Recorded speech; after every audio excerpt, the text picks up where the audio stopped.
ప్రతిక్షణం తాజా వార్తల కోసం 95 న్యూస్ ఇప్పుడు యాప్లో మీ ముందుకు వస్తోంది.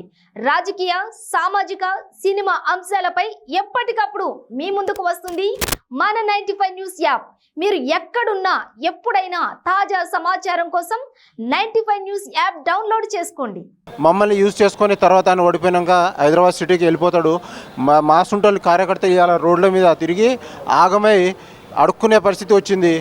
కనీసం మమ్మల్ని పట్టించుకునే నాదులు లేడు. కాబట్టి మా డిమాండ్ ఒకటే, ఆయనకి టికెట్ ఇవ్వద్దని. అంటే ఆయన ఆల్రెడీ 2 సార్లు టికెట్ వచ్చింది, ఆల్రెడీ ఓడిపోయారు కదా, ఎందుకు మరి? అంటే ఈసారి గెలుస్తారు అని ఏమైనా నమ్మకంగా ఉందా మీకు? అలాంటి భయాలు ఉన్నాయా? మళ్ళీ టికెట్ తీసుకుంటే ఆయన గెలుస్తారేమో అని?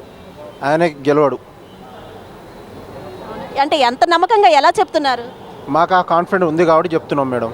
వేరే వాళ్ళు ఎవరికి అసలు అక్కడ కాంగ్రెస్ వస్తుంది అంటారా? అంటే బీఆర్ఎస్, బీజేపీ ఇవన్నీ కూడా చాలా గట్టిగా ఉన్నాయి కదా ఈసారి.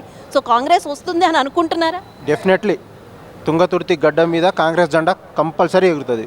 అది నాకు మీ దృష్టిలో అంటే ఎవరికి ఇస్తే బాగుంటుంది? అఫ్కోర్స్ దయాకర్ గారికి ఓకే ఇవ్వద్దు అంటున్నారు, ఎవరికి ఇస్తే బాగుంటుంది?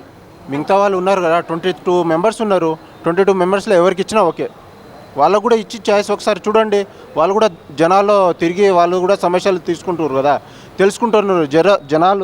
జనాల సమస్యలు వాళ్ళు కూడా తెలుసుకుంటారు. కాబట్టి వాళ్ళకు కూడా ఒకసారి ఛాయిస్ ఇవ్వని మేము కోరుతున్నాం. మా డిమాండ్ అది, మా బాధ ఇది, మా దుఃఖం ఇది. కాబట్టి మేము చెప్తున్నాం ఏదో దయాకర్ మీద. మీకు ఇంత దుఃఖం రావడానికి కారణం ఏంటి? ఒక కార్యకర్తగా, ఒక కాంగ్రెస్ కార్యకర్తగా మీరు ఎన్నేళ్ళ నుంచి ఇందులో ఉన్నారు కాంగ్రెస్లో? ముందు చెప్పండి.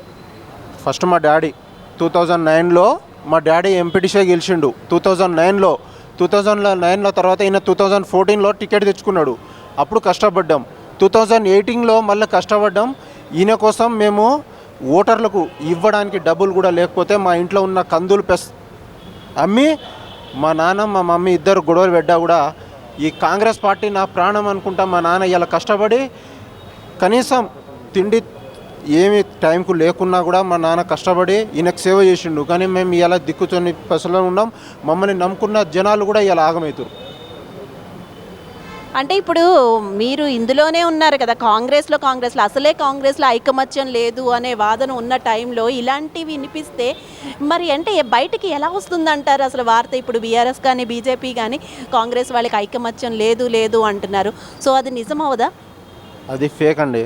నేను చెప్పేది ఒకటే మేడం, ఏంటంటే కాంగ్రెస్ పార్టీలా ఈయనకి తప్పించి ఎవరు ఇచ్చినా డెఫినెట్లీ 100% తుంగతుర్తి గడ్డ మీద కాంగ్రెస్ జెండా ఖచ్చితంగా ఎగురుతుంది. నైట్ పగలు నేను ఖచ్చితంగా కష్టపడతా.